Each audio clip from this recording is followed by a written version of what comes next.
This is iFIBER 1 News. Here are today's top stories.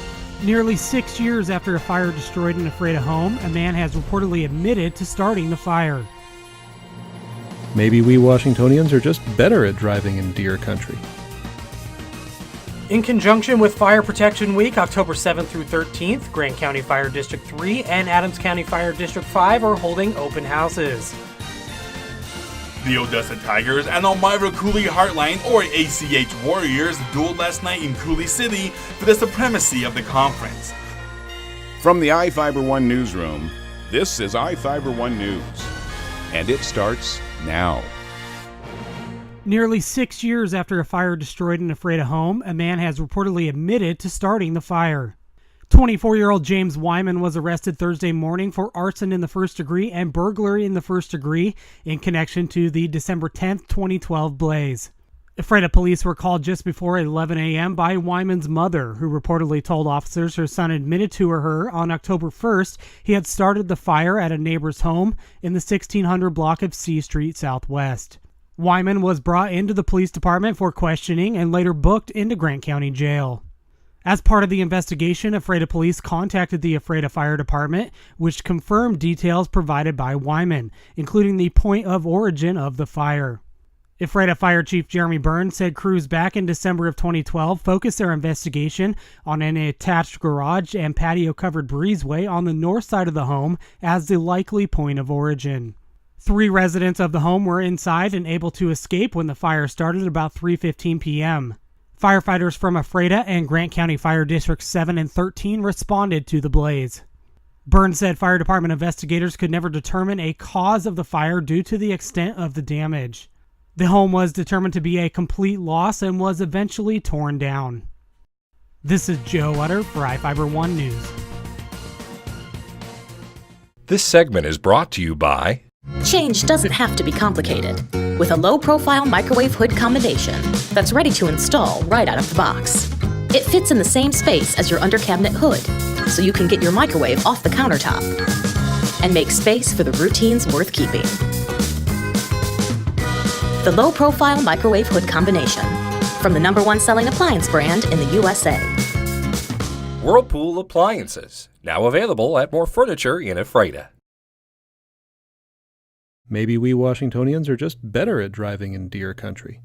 A new statistical analysis from State Farm Insurance finds that Washington is number 41 among the 50 states in terms of the risk of striking a deer with your vehicle. That's pretty low, but auto crashes involving deer are twice as likely in October through December as they are the rest of the year. State Farm's report says the odds of such a crash for Washington are about 1 in 356, and that likelihood has declined by almost 10% since 2017. That's not to say there's no risk. Washington DOT says based on roadkill numbers, there are about 5,000 wildlife collisions each year, but only about half are reported. And highways around Spokane, the Methow and Okanagan valleys, and the Wenatchee Valley are at higher risk for wildlife-related accidents than other areas of the state. The Department of Fish and Wildlife recommends driving cautiously at dawn and dusk when deer are most likely to be active, being alert for other deer if you see only one, and taking note of animal crossing signs along the road. All good advice since, according to State Farm, the average cost to repair a car after a deer strike is more than $4,000. Jefferson Robbins, iFIBER 1 News. This segment is brought to you by Your taste buds bored? Well, then bring them to Jay's Teriyaki. Not only does Jay's have a variety of teriyaki dishes, they also offer mouth-watering salads and sides. Call Jay's 509-764-5155. Jay's Teriyaki, located at 123 East Broadway in Moses Lake, because it's all in the sauce. In conjunction with Fire Protection Week, October 7th through 13th, Grant County Fire District 3 and Adams County Fire District 5 are holding open houses. The State Fire Marshal's Office is joining forces with the National Fire Protection Association during Fire Prevention Week to educate the public about basic but essential ways to quickly and safely escape a house fire.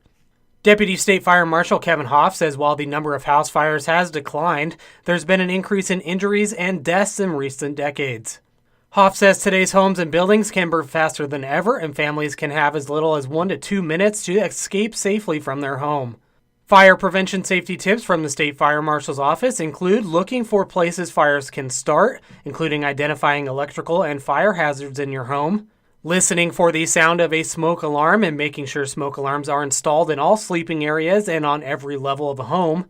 And learning 2 ways to get out of every room, including drawing a map of your home with all family members and practicing your evacuation plan.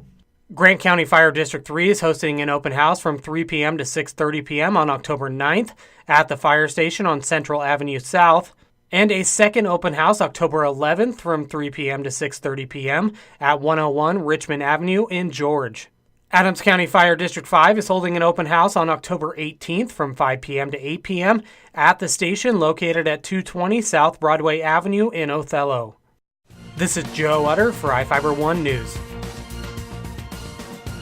The Odessa Tigers and Elmira Cooley Heartline, or ACH Warriors, dueled last night in Cooley City for the supremacy of the conference. Both teams came in ranked as the number 1 and number 2 schools respectively in the entire state for the 1B classification. The Tigers came out with a ground and pound mentality that chewed up the clock and led them to a 40-6 lead going into halftime. But the Warriors are a loaded team and wouldn't go down easily. The Tigers managed to burn 11 of the 12 minutes off the clock in the third quarter by running the ball and doing an onside kick after their first drive. The Warriors connected on a couple of deep passes in the fourth quarter to cut the score, but it wasn't enough to overcome the large halftime deficit. Tigers held on to win 56-22. Odessa is now the undisputed number 1 team in the 1B classification. The Warriors dropped to 5-1, but still have a good chance of making the state playoffs. Odessa will stay on the road and play at Bridgeport for its next game. ACH will be on the road next week as well against Pateros. I'm Adam Chikoski for iFIBER 1 Sports. This is iFIBER 1 News. For more information on these stories and other news, visit us online at ifiber1.com or check us out on Facebook.